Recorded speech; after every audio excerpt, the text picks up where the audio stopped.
What's going to be really interesting is the potential independent spoiler, Howard Schultz. You know, Bloomberg was rumored to always be this guy who could fund a big independent run without the legacy party system, and he's always been a big government Democrat, even though he ran in New York as a Republican because it was easier. That he wouldn't get primaried. He could buy his way into the New York mayoralty.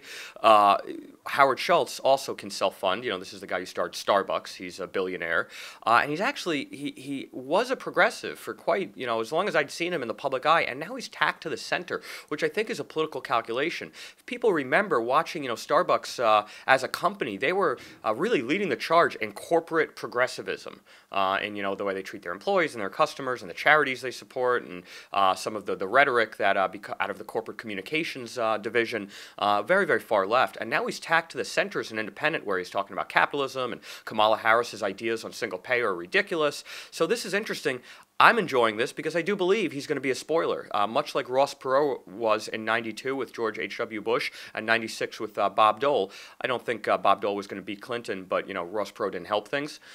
In '92, he absolutely spoiled it for George H.W. Bush. There was an energy around him. He was the first big business guy to self-fund to the degree he did, and so he did peel off a lot of Republican votes from George H.W. Bush, ushering in the age of Clinton. So Howard Schultz could act similarly in this. He could have that similar dynamic, which is great for Trump.